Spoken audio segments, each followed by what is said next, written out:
star dual threat quarterback Taylen Green will be a perfect prospect pairing with Sean McVay and the Los Angeles Rams. That and more coming up next.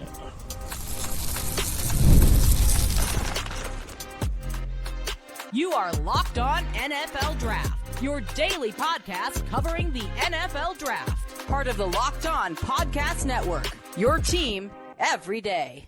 Welcome back to the Locked On NFL Draft Podcast, your daily podcast covering your favorite draft prospects, part of the Locked On Podcast Network, your team every day. I'm your boy, Damian Parson. I'm an NFL draft analyst with Bleacher Report. That's my guy, Keith Sanchez. He's the director of scouting with the Draft Network in 2019, national champion with LSU Tigers. And as always, thank you for making Locked On NFL Draft your first listen today and every day. Shout out for being our everydayers. Guys, it's a fun one. You know what we do on Thursdays, perfect prospect pairings, NFL, the biggest NFL draft storylines to watch, and then our famous Coach 'em Up segment. Guys, but before we get into that, Crossover Thursday is presented by PrizePicks. Download the PrizePicks app today and use the code LOCKEDONNFL to get $50 in lineups after you play your first $5 line. My perfect pairing, Keith, goes for the Los Angeles Rams. Taylen Green, the Arkansas 6'6", 240 pound, 30 pound. I think he trimmed down 230 pound dual threat quarterback, Taylen Green from Arkansas, pairing him with Sean McVay. Taylen Green has made nice strides this year. Just from decision making, not putting the ball in harm's way as much as he did last year. Still some stuff you got to kind of, he's putting we might have talked about this off air. Maybe a week ago, I was like, man, I'm so tired of seeing these toolsy quarterbacks have to be in situations where, hey, I need you to be Superman, right? Mm-hmm. I hate seeing that where you get some of these like the lesser tool guys, and they're the team guys with the best teams, and it's like, yeah, just manage the game and don't screw it up. Like I would love to see that development with the toolsy guys. Well, I think the Los Angeles Rams would be a great fit for Taylen Green. Taylen Green in that Bobby Petrino offense. He's worked under center this year, and he looks. Remember how we watched Michael Penix? Is like, man, this actually will work for him in the NFL, and not have him in shotgun all the time. It's the same thing for me with Taylen Green. Like watching him under center, he doesn't mind. They will run traditional play action. His back's to the defense. He has to turn around, then identify post snap with their end, throw the ball. Like he does that well, and he's comfortable doing it. But then also you get the shotgun and pistol stuff and the QB zone read, and then you get the creative rushing ability that he brings to the table at 6'6" with those long legs. And once he gets that stride open, he can go and he can pull away from defenders and beat angles. Big arm. He showcases the ability to layer the ball. Accuracy is not where it's not ideal, but it's growing and it's getting there. He's progressing. I think with a Sean McVay and then you think about potentially having Devontae Adams next year, for another year, maybe two. You have Puka Nacua for the foreseeable future. Terrence Ferguson, they drafted at tight end last year. Kyron, Blake Corum. This offensive line can continue to build up. I think, especially if their own first round pick is in the back end of the first round, I would use that pick because you have two. So you have the luxury of being able to act like take a need, whether it's corner, linebacker, whatever it is, O-line, whatever. Address your biggest need and then get that luxury pick. And I think Taylen Green will be a great luxury pick for the Los Angeles Rams. Yeah, no, I mean, and it's something that's necessary, right? As Matthew Stafford is getting older, and there's been rumblings even that this year may be his last year, just because of the back injury and things like that. You would hope that he would be there in one more year, so at least he can kind of help guide whatever succession plan that they have for him in place, and being able to move forward. But I like that. DP, I'm gonna go with the New England Patriots, and I'm gonna go with Jordyn Tyson to the New England Patriots. Now, if the Patriots continue to win, they probably push themselves out. But I look at it like this, that we're seeing the elevation of Drake May, right? Taking steps. And Stephon Diggs, he right now, for everything that's said about him, he can say he's the QB with, right? He got Josh Allen on track and appears to be getting Drake May on track. But I think, obviously, Stephon Diggs, he's in the back half of his career, right? And I think about Josh Allen, and Josh Allen play hasn't suffered, but the team offensively at the wide receiver position is just a little bit different, right? And they've tried to find plans, obviously, with Keon Coleman. They gave Gabe Davis opportunity. Khalil Shakir is probably the most consistent wide receiver for the Buffalo Bills right now. But I look at the New England Patriots and I say, why not go ahead and draft a young guy that you feel like can be that wide receiver one? And to be completely honest, they have similar games, talking about Jordyn Tyson and Stephon Diggs, right? Being able to play outside, inside, run after catch guys, make spectacular catches, things of that nature, right? That's another, I think that's potentially another comp, honestly, for Jordyn Tyson. I know we threw out the CeeDee Lamb one a few weeks ago. But I look at Jordyn Tyson, I say, why not? If you bring Stephon Diggs back, then now you have Keyshawn Boutte kind of sitting in that 2.5 to 3 role for you, right? And you have, other players sprinkled inside of there. So I look at Jordyn Tyson to the New England Patriots, and I say this could be a good situation for the New England Patriots. So as Drake May is growing, now he has that wide receiver that's going to be with him for the next 10 years. Yeah, I mean, because I think it was maybe 2 weeks ago. I think I opened the show. I said Cardinal Tate. So at the end of the day, adding another wide receiver, and you hope that what you're seeing from Stephon Diggs, because for me with Diggs, it's just like in basketball, right? When you get that super athletic guard that, okay, I'm a little older now. I don't have the same bounce that I used to, but you I'm could crafty. tell he getting on one of those runs. He was like, we look like we running in almost backwards, right? 100%. He's not the 22-year-old Stephon Diggs, right? But I think about, to my basketball comparison, you think about Dwayne Wade, how Dwayne Wade would play above the rim. He was a high flyer when he was early in his Miami days. As he got older, he started working the low post as a big guard. Kobe, same thing, right? Like MJ, like all of them. Like, so you see that with Diggs, where it's like, okay, I can be that yards after catch slot receiver. I'm gonna get open against one-on-one. I'm gonna do all the things you need to do. And now it's all about then what happens when it's time for him to take that step away from the team and from football. Somebody's got to be there to pass that torch to, right? Like the 4x1 in track. Who am I passing the baton to? And I don't think teams always have a succession plan for their top wide receiver. And then you look and you're trying to figure it out. Yeah, and for those who would say like, oh, okay, well, that might not be necessary, right? Let's go do something else. Look at the Tampa Bay Bucks. And they had Mike Evans, Chris Godwin, Jalen McMillan, Bucky Irvin, right? You could have said that they were plenty well and in a really good spot at the wide receiver position regardless, but they still went and drafted Emeka Egbuka, and that's the succession plan that I'm talking about. He's their number one right now. Yeah, he's acting as their number one. And not only that, it's like, you know what? Shoot, we are number one for the next 10 years. And that's the position you want to be in, because both of those guys' careers are dwindling down. It's not the time I'm going to go to another NFC South team, right? The New Orleans Saints. They're looking for a number one wide receiver, right? Like as those things were going on with Michael Thomas, it probably would have been best to draft a young wide receiver that you feel can be wide receiver one and maybe let them cross paths for a year. And I know the Michael Thomas stuff was dysfunctional, but still in all, you're still sitting in a position where Spencer Rattler, you like, might have a quarterback, but we don't have anything else. We don't have no weapons for him. We ain't got nothing for you, big dog. So I definitely look at that, and I'm all about, like I always say, man, if you have a veteran towards the end of the career that's been productive, that you trust to train and kind of tutor, mentor, right? These young, mentor is the word I was looking for. Mentor these young players, always do that. Get that 1 year so that way they can pass the baton and feel good about it. But DP, it's time to pass the baton, man. We are going to the NFL draft storylines. What's the biggest draft storylines? We're going to talk about that coming up next.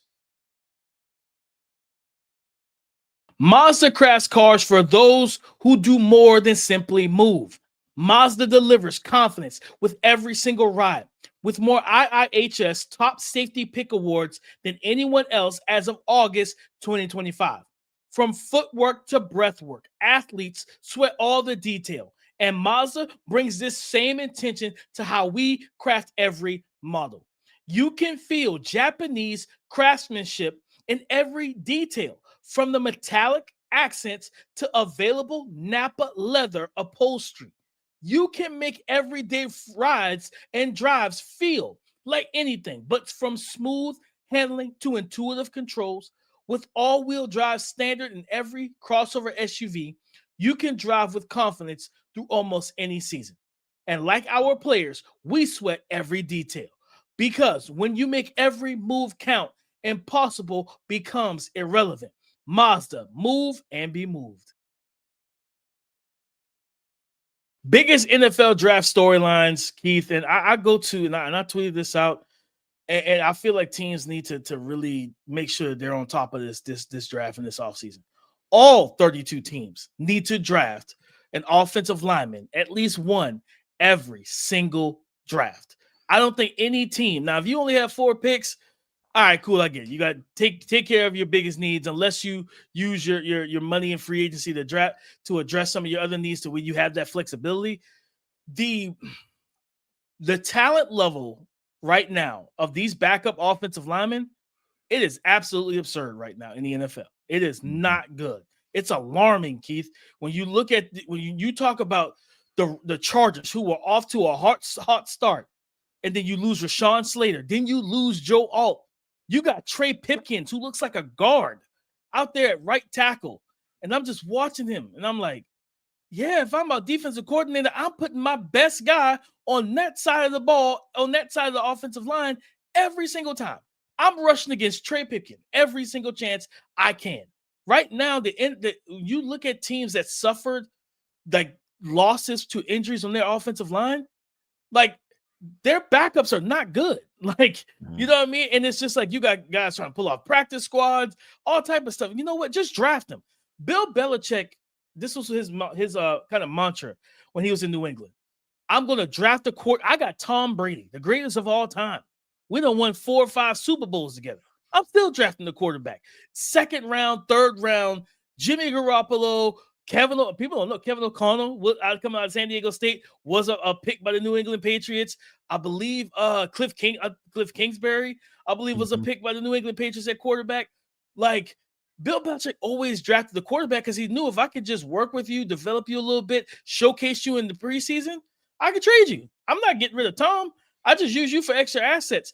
Right. Take that same mentality, but use it to build up your depth. We always talk about swing tackles. That's cool. We need swing offensive linemen, period, in the NFL. Because what's the one thing that can derail everything for you? If Pat Mahomes loses both of his tackles, right? What's going to happen to that offensive line? He's Pat Mahomes, all-world quarterback, but he's not Superman. Like, he can't save everything, and he needs those guys up front to protect him. My biggest draft storyline, this offensive line group, Keith, from Francis Mawinoa. I don't know how teams are going to feel about him. I know some scouts look at him as a guard right now. Yeah, that's kind of where I've seen him too. I think he's a high level player. I like him a lot, right? And I think he holds his own at tackle. I'm not a big and I'm also not a big length person overall, but his length appears to be more suited for a guard than a tackle. For a guard. And he's good in pass pro. He's dominant in the run game. So kicking him inside, he's going to fare well. Him, Caleb Lemieux, Spencer Fano, this offensive tackle class, Isaiah World, like these scouts and general managers, please dive deep into this class and find those guys. I don't care if it's a 4th, 5th round pick. Get some talent, some athletic guys, some talented guys that you can bring in. He's like, okay, you're not my starter out the gate, but man, can we work with you and develop some of the things, get you with a good offensive line coach that we have, trust your coaches. These teams got to draft offensive line. Bar none. Every single draft, teams need to add an offensive lineman because it's bad right now. Yeah, you probably need to take them high. Like if you feel as though that they're limited, right? And once you start getting to the 5th, 6th, 7th round, that these are guys that we can't even work with, then you might want to consistently spend 3rd round picks on offensive linemen to keep this offensive line in a really good spot. DP, mine is going to go to the quarterback position, and it's going to go to a narrative that we kind of maintained, right? But just the examples now are so glaring that I don't think anybody can ignore them in how the process of drafting quarterbacks has been. And what I mean is that, man, draft a quarterback that's for you. If you're not going to do what this quarterback does best, do not draft this quarterback. And what I'm saying is that, DP, we thought that Geno Smith turning his career around, right, with the Seattle Seahawks, and we talking about coming up, and he's not playing well right now, right? He's throwing interceptions. But there was a period of time when he was with the New York Jets that we said he was a bust, is not even worthy of being in the NFL. He got with the Seattle Seahawks, turned his career around, had some productive seasons. We then seen Baker Mayfield go from being the scout team edge rusher, right? That's where the Carolina Panthers had him at one point, to being, I think he was cut, got picked up by the Rams, played 1 or 2 games for the Rams, and then now he's throwing for 40 touchdowns and is probably tied for first in the MVP voting. Yeah, for sure. Then we have Daniel Jones, right? The New York Giants situation, complete dysfunction right over there. And then Daniel Jones has the Colts with tied for the best record in the AFC, right? So I'm looking at all of these different situations and I'm like, man, okay, if a guy checks some of these boxes, right, as far as the arm talent and the IQ and things like that, it, like, how much are we putting on the coaches? Because how many coaches have coached Baker Mayfield and didn't get this version of Baker Mayfield? How many coaches have coached Geno Smith and didn't get this version of Geno Smith? How many coaches have coached, I forgot this name, Sam Darnold, right? and Colin Cowherd said this. He said the Tampa Bay Bucks game versus the Seattle Seahawks, you could have swore that was Tom Brady versus Peyton Manning. That was a good football game. That game, I think it ended 38-35. That might be a game of the year contender, to be honest with you. At one point, the Carolina Panthers had both of those guys on the same team. I was a training camp when they had both of those dudes. Yeah, they were both on the same team. They were quarterbacks, and I don't think either one of them was starting. I believe there was another quarterback there. It was them. It was those two. They had Matt Corral. I think that's what it was. That everybody was pushing for Matt Corral to be a starter at that point, and then you had these two guys who everybody kind of threw away. So I'm looking at the NFL and I'm saying, man, please draft these guys with a plan, because I now look at this Jackson Dart situation. Everybody got excited over week 1, and I'm like, pump the brakes. Just wait, relax, right, and relax. And then now what happened was you put them in and you said, okay, cool, we got the win against the Chargers. You lost against the Saints. And then now I think they have 2 of the next 3 games against a really angry Eagles team. And it's still like they have like 4 or 5 tough opponents on a short week too. On a short week. So I just say with the NFL, and my storyline is watching these guys that we, proverbial threw away, right? The Sam Darnolds, Geno Smiths, the Daniel Jones, the Baker Mayfields, we threw them away, and these guys are playing productive football. So draft the guy that's for you and have a plan and stick to it. Man, like that's a fact, Keith. Like the NFL, like, for example, you look at Ty Simpson. Ty Simpson, this is his first year as a starter, right? I talked about him on the Washington Wednesday show yesterday. Keith, he looks like a professional quarterback right now. Yeah, this dude is polished. You don't know why? He sat for 3 years. Yeah, Georgia game was pretty good. It looked Georgia, Wisconsin, Vanderbilt. I'm like, this dude looks like an NFL starter right now. Like, and it's like, what's crazy? Dante Moore, right? Another, like, well, granted, I think he started like 5 games at UCLA. He's not a first-time starter, but this is his first full season as a starter, right? Like, we're watching guys in college football who got a chance to sit and it's like, and just kind of learn, right? Don't get me wrong. You got I think was it Jaren Kiave Sakapulatele, the freshman at not UCLA, at Cal, like the lefty.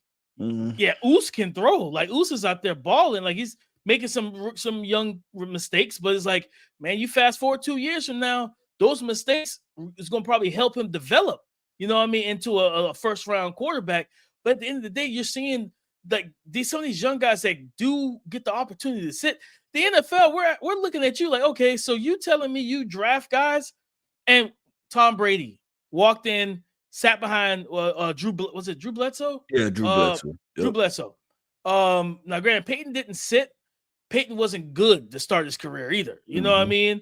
He also got time, because we would have written those quarterbacks off. Like Sam Darnold was written off after the end of year 2, right? That was a wrap on him. 100 interceptions in first 5 years of his career. There's no way anybody's making it to year 6 or 7. You're not even in the league. They're getting you out of there nowadays because of social media. So I'm with you, Keith. I love that storyline.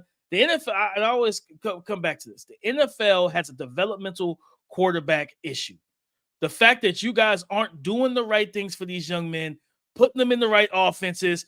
There's too many play callers that are so bullheaded to this is what I want to run. Okay, cool. If you want to run this, don't draft him. Like, it just don't make sense. I'm not drafting Brock Purdy to go in a Bruce Arians, no risk it, no biscuit offense. That's not going to fit Brock. That's not going to put him in the right situations. Let's get him with Kyle Shanahan. Let's get him with a Sean McVay, a Kevin O'Connell. Like, we have, heck, people wrote off Carson Wentz. Now there's a discussion in Minnesota, like, well, do we keep Carson Wentz or do we let J.J. McCarthy get his reps? It's at the end of the day, let's stop writing people off and let's start putting the blame on these teams, Keith. Like, I keep going back to start putting the blame on some of these coaches and just let these young men develop. Like, it shouldn't be, don't come in, don't draft them and say you got to be the guy in year one. We're seeing the development of Caleb Williams right now in year 2. People are ready to write him off after his rookie season.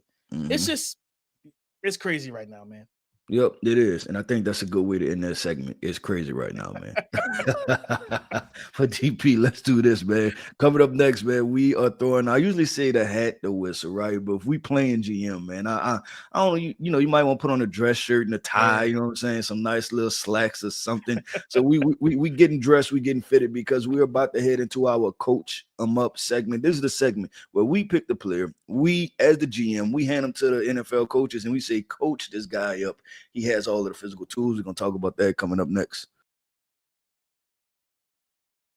The NFL season is back and in full swing, and honestly, there's nothing better than being in the stadium surrounded by fans cheering on your team. But let's be honest, getting tickets can be a hassle. Between queues, login screens, and prices jumping at checkout, it's frustrating. And that's why I use Game Time, the app that gives the advantage back to fans. Game Time is fast, easy, and backed by the Game Time guarantee. You'll always get 100% authentic tickets delivered on time and at the best price. Plus, all fees are included, so the price you see is the price you pay. The app made it super simple. I can even see the exact view from my seat before I purchase my ticket. Now, go download the Game Time app, create an account, and use the code LOCKEDONNFL for $20 off your first purchase. Terms apply. Again, that's promo code LOCKEDONNFL for $20 off. Swipe, tap, ticket, go. Download Game Time today. Today's episode is brought to you by FanDuel, America's #1 sportsbook. The NFL season is here, and FanDuel has an offer you don't want to miss. Right now, new customers can bet just $5 and get $300 back in bonus bets if you win. That's right. You heard me correct. Pick a bet. Put down $5, $5, and if it hits, you'll unlock $300 in bonus bets to use freely across the app. I mean, you can use it on things like building same-game parlays, player props, and jumping into the live game action as it unfolds. So my question to you is, number one, why would you want to miss out on the deal like this? My second question is, what are you waiting for? Visit FanDuel.com now to download the FanDuel app today and get started. Visit FanDuel.com right now to download the FanDuel app today and get started. Thank you for making Locked On NFL Draft your first listen today and everyday shot, for being our everydayers. If you're new here, it's time for Coach 'em Up. We're not hating, we're helping. Coach 'em up. Coach, well, not GM, it's GM Keith. For me, I when I'm talking about Coach 'em Up, I want to go to a team that I think they're trending in the total wrong direction at this particular point, and that is the Penn State Nittany Lions. I want to take one of their players, and I want to coach them up. They are trending in the wrong direction. Wrong direction. They are now on the Clemson path. They are on the yes, Clemson. They are. They're very much on that Clemson path. I go to the running back, Nick Singleton, and I want to coach him up because I still think this could be a high-level NFL running back. A guy with 6 foot, 220, 225 pounds, explosive, dynamic, strong, can catch the ball out of the backfield. You can use him in a variety of ways. I want to work with him with his patience and his vision. This is a guy, to me, he, like, at times it feels like the game is moving too fast for him, and that he almost gets ready to outrun his blocks. And for me, it's just like, I want him to slow down, trust his blocks, scan the field as he's approaching the line of scrimmage. The phrase when we talk about running back, slow to fast or slow to quick through, like master that. Like, and with your speed and explosiveness and acceleration, Nick, like if I can get you to be a little more patient and allow, for me, it's like he doesn't allow the blocks to materialize. He doesn't allow the blocks to consistently set up, to engage, set up, and be successful to spring him.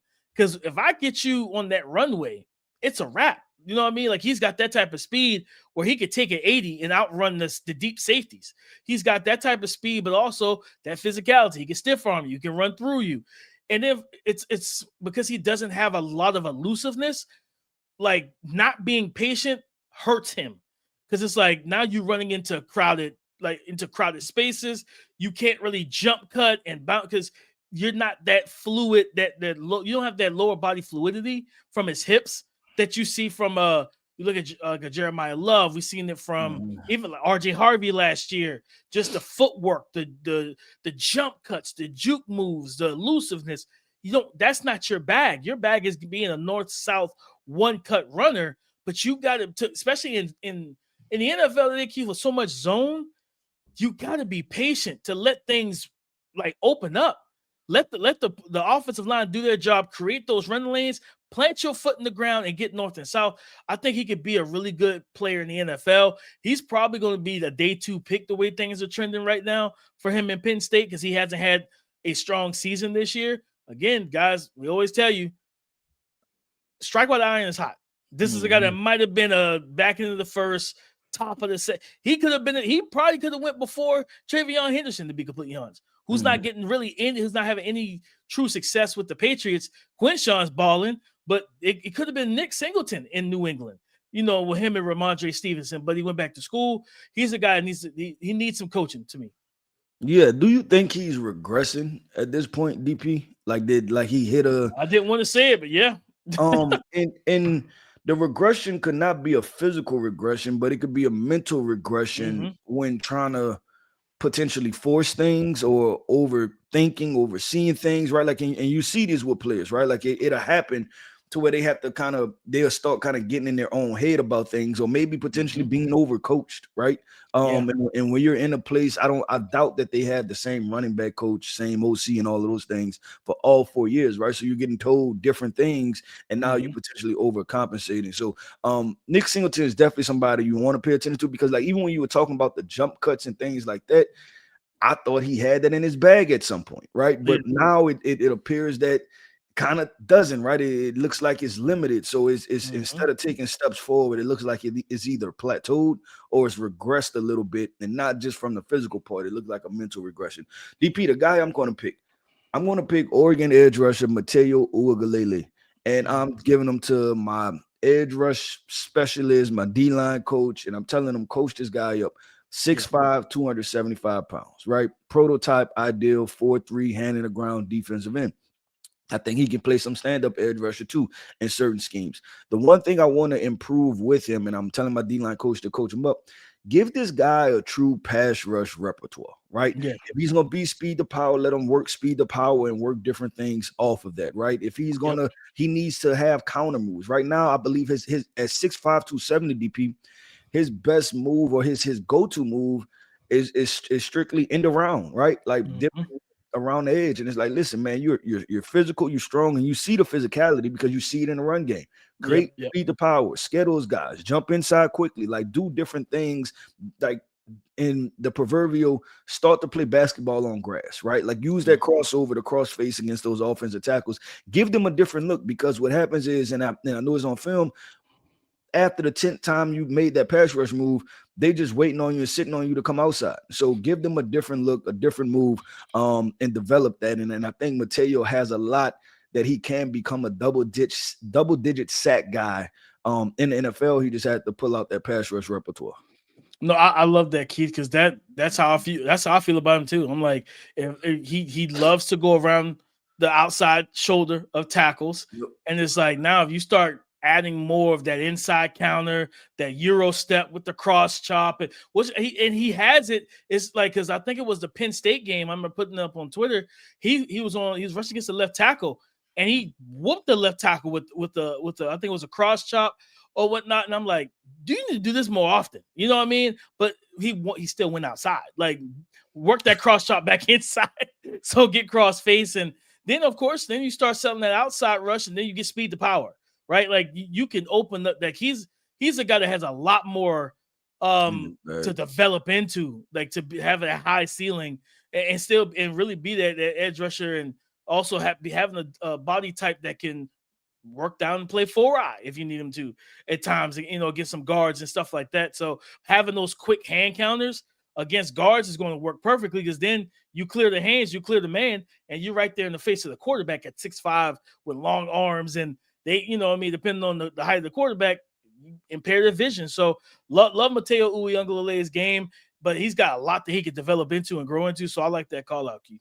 Yeah, and I think about guys like Matthew Judon, Zadarius Smith, those guys that lean on that 270, but they also play with a lot of power to win. Like they aren't the elite athletes like the Von Millers and things like that, right? But they are very productive sack guys, and they're good against the run. Those are the two guys that I think about the most: Zadarius Smith and Matthew Judon. For Matayo Uiagalelei. But DP, that wraps up another episode, man, of the Locked On NFL Draft Podcast. I want to end this podcast all by saying shout out to our everydayers. Thank you for tapping in with us each and every single day. I am Keith Sanchez. You can find me on X at the Talent Code. That right there is my guy, my co-host, Mr. Damian Parson. You can find him on X at DP_NFL. And like we like to say, man, y'all come talk to us because we like to talk back. Go subscribe and follow for free on YouTube or wherever you listen to podcasts to get the latest episode as soon as it is available. On tomorrow's show, we are previewing Week 7 of college football for the 2026 NFL Draft. And you know we're going to get into those offensive statement makers, and we got to talk about Fernando Mendoza going on the road to face those Oregon Ducks. So come and join the conversation again tomorrow on the Locked On Podcast Network, your team every day.